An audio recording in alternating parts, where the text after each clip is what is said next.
नमस्कार साथियों, मैं अनीता श्रीवास्तव आपका हार्दिक अभिनंदन करती हूँ। श्रीमद् वेदव्यास द्वारा रचित महाभारत के 11वें अध्याय में आज का प्रसंग है डुंडुब की आत्मकथा तथा उसके द्वारा रुरु को अहिंसा का उपदेश। डुंडुब ने कहा, तात, पूर्व काल में खगम नाम से प्रसिद्ध एक ब्राह्मण मेरा मित्र था। वह महान तपोबल से संपन्न होकर भी बहुत कठोर वचन बोला करता था। एक दिन वह अग्निहोत्र में लगा था। मैंने खिड़वाल में तिनकों का एक सर्प बनाकर उसे डरा दिया। वह भय के मारे मूर्छित हो गया। फिर होश में आने पर वह सत्यवादी एवं कठोर व्रती तपस्वी मुझे क्रोध से दग्ध सा करता हुआ बोला, अरे, तूने मुझे डराने के लिए जैसा अल्प शक्ति वाला सर्प बनाया था, मेरे शापवश ऐसा ही अल्प शक्ति संपन्न सर्प तुझे भी होना पड़ेगा। तपोधन, मैं उसकी तपस्या का बल जानता था, अतः मेरा हृदय अत्यंत उद्विग्न हो उठा और बड़े वेग से उसके चरणों में प्रणाम करके हाथ जोड़ सामने खड़ा हो उस तपोधन से बोला, सखे, मैंने परिहास के लिए सहसा यह कार्य कर डाला है। ब्राह्मण, इसके लिए क्षमा करो और अपना यह शाप लौटा लो। मुझे अत्यंत घबराया हुआ देख संभ्रम में पड़े हुए उस तपस्वी ने बार बार गर्म सांस खींचते हुए कहा, मेरी कही हुई यह बात किसी प्रकार झूठी नहीं हो सकती।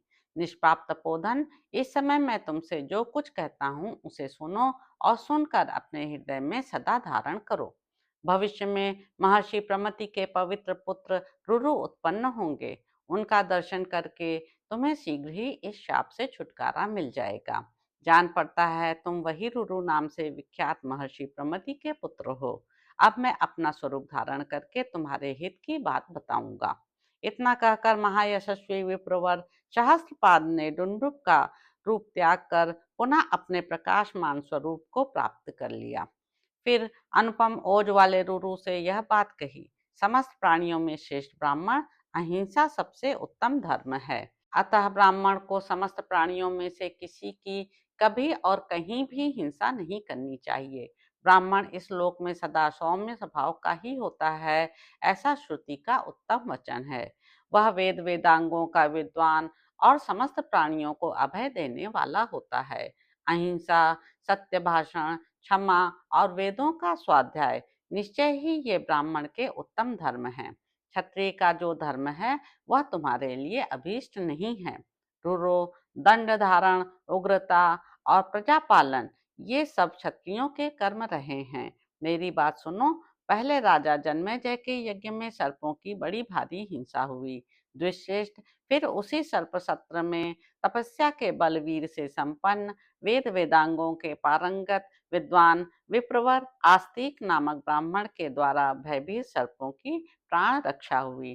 तो इस प्रकार साथियों, पौलोम पर्व में डुंडुब शाप मोक्ष विषयक 11वां अध्याय पूरा हुआ। इसके अगले अंक में आप जानेंगे कि जन्मेजय के सर्प सत्र के विषय में रुरु की जिज्ञासा और पिता द्वारा उसकी पूर्ति।